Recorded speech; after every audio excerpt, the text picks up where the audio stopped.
Hi, I'm going to talk about the 5 major signs of a functioning alcoholic. It really starts with people who you think are functioning quite well, like I was really. It was me who's going through this. I did go through it. You look like you're doing all right. You're married and finances all right, and people think you're okay, but really things are totally different. There's a whole world of trouble going on. You've got to remember that a functional alcoholic is only one step away from being non-functioning in addiction. It's very close. A lot of people think they're functional alcoholics. The first thing I noticed was I could never ever relax without a drink. I couldn't go anywhere without a drink. Cinema or a sporting event or go for a bike ride, or just even go for a walk. I always wanted to go for a drink. And everything had to be involved alcohol. So things that other people did, go to the garden centres. We don't know people go to the garden centres a lot. And hobbies and DIY and do the gardening. I wasn't interested in that because there was no alcohol. That's the problem, isn't it? And everyday activities that don't involve alcohol were boring. Sign number 2 for me, sometimes I would just wake up and think, I couldn't remember really what had gone on fully. I remember most of it. I don't think I got myself into too much trouble. But I was saying, God, what's going on? I had pages in those days. Like, what's on the page? Have I sent a message to somebody I shouldn't have done? Have I spoken to somebody I shouldn't have done? All this sort of thing. Has something happened? It's embarrassing. How much money have I spent and all this sort of thing? What's going on? I remember a couple of times waking up in empty forest where I was just completely blacked out. And the third one, I would say, is basically, I used to, every day say I'm not going to have another drink. And I made promises to myself, I'm going to cut down, I'm going to stop, I'm going to do it. And I used to tell my family that, oh yeah, I will take that on board, or I'll try and stop, I'll try and cut down, I'll try and drink something less strong. And they won't admit it. I didn't admit. I didn't want to stop, that was the problem. I was still in denial, So, people who are close to you will point you out, point out to you, you're going into alcoholism, you've got a problem. But you'll hide it as best you can. But when families do talk to you, you want them to be quiet, you just want them to go away. Because you've got a bit of a problem, but you still want to keep going, don't you? And this is when I think, well, you keep promising yourself, I'm not going to drink Friday, I'm going to drink Saturday, I'm going to do one day on, one day off. It never happens. It never ever happens. You can cut down a little bit, but not for long. That's the problem. You intend to stop, cut down, but just doesn't work out long term. And if you've been off it for a while and the dam breaks again, you're knackered because you're back on it full time, and you're back to running what you've done. Have you made a mess of things, but have you pissed anybody off? Have you spent a fortune? Have you lost any money? Have you been a twat? And all this sort of thing. So it's easy to revert that. But you're still trying to get through the day. Still trying to get through everyday problems. But it just means that you're trying to get through difficult times. And you look like you're doing it, but you're not really doing it. You're just struggling all the time. And you have a hard time to stop once you start again.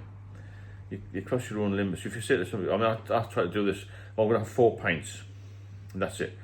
And it would go on for a few days, a few weeks, and I'd think, a weekend's coming on a day off during the week, I'll go into the West End and have a few more. It's very hard to regulate. I don't think I could regulate. I did try when I was younger, but it was impossible to regulate it. I would love to have been able to regulate, but I just couldn't, But like I said, when other people recognise it before you do, really, because they'll make comments, and oh God, you should get yourself sober, get the next rank, get yourself sober, get fit again, go to the gym. And when they start asking you to change a little bit, you feel resentful. I did. I thought, what about me? I know what I'm doing. I'm young and fit. But really inside I was screwed up by it. And I did feel guilty. And it was horrendous, when I think about what my family must have gone through. The times of trying to get me off it and trying to help me. And I resented that a little bit. I thought I knew better. Many alcoholics will say, many people I speak to about mentoring will always say, my partner's been strong, they're very, supportive and all this sort of thing. But a lot of people will say, well, they don't know what they're talking about. You don't know what you're talking about, all this sort of thing. And you always think better is not alcoholic. You think you know better is not alcoholic. I did. I thought I was just going to railroad my way through, you know what I mean? And it was like so bad to try and deflect things. Because most of the conversation when I came up north to see parents was, how much are you drinking? And parents used to ring, have you been on a drink again? And sometimes I hadn't had a lot. But they seem to be able to push it, they seem to be pushing it. It's a caring thing, you know. And I probably would do the same if my daughter was in the same mess. But pushes people away a little bit, you know, it's really difficult. But you've got to listen to these people sometimes, and you've got to take on board what they say. I wish I'd done that. The next symptom is avoiding completely conversations about it, because anybody mentions it, you're just going to run away. You're going to really isolate yourself from everybody. Like I said, they do care about you, but you just want to carry on because you think it's better for you. You think you're going to miss out on good times. You think you've got a liver which is going to last forever, and a heart, a strong heart's going to last forever. You're invincible when you're younger, aren't you? And this sort of thing. The fifth one I would say is, because you know you've got a problem, you tend to try and function better. If that makes sense. You're not willing to relax, so you're on a bit of a heightened alert all the time. I was. Used to make sure I was always very smart and maybe overdo it a little bit. And that becomes, you think, I don't want anybody to find out. And you start to hide things, you see. Then you become a sneaky drinker and you start to hide the drink, you start to hide the credit card bills, the bank statements. You become sneaky. And then you try and divert all of the attention that they're giving you off. You just want to be I became isolated, really. I knew best, and I just wasn't willing to face up to the truth that I was drinking too much. And this is what happens when you can't relax without it, you see. Everything you do then is revolved around alcohol, around hiding it, around being a liar, really. And you have to get a grip of it. It's really difficult to do this. But if I can do it, then you can do it. I'm here to help you do it. It's not an easy thing, and you've got to do it one day at a time. But even if you don't want to stop now, you've got to try and look at cutting down and just taking it easy, because it will kill you in the end. It will take your life very, very early. If it doesn't do that, it'll disable you, it'll do some bad things to you. And sobriety will give you everything back. But when you're doing this functioning level, you convince yourself you're okay. Because you think you look okay. But when you rationalise it, you don't look okay. Your breath smells of drink. You probably don't look as smart as other people. You're not thinking straight. You're not as sharp. But because you get into this rut, I would say, you cannot.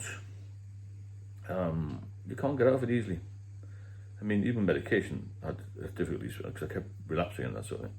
But you will think you're functioning, but honestly, other people will notice it before you do, really, in some ways. And I just think that's a terrible, terrible thing to happen to anybody. You have to make sure that you are aware of what's going on. You're aware of how much you're drinking. You're aware of when people say things, they're not there to harm you. They're here to try and assist you. They're there to try and help you and try and get out of it. Because really, I do these one-to-ones now. And I've done a lot of them. I've helped a lot of people. I do some lives. We're all here to try and get healthy again. That's the key, isn't it? We want to be healthy again. We want to be fit again. We want to live life. We want to live a long time. We want to have a good life. We want to have a productive life. And live a bit longer. And not just sort of years to your life. It's adding life to your years is very important as well, isn't it? So please join me on these lives, and please subscribe if you benefit from the channel. Remember, if you're a functional alcoholic, get in touch with me. I can do a one-to-one with you and try and help you along.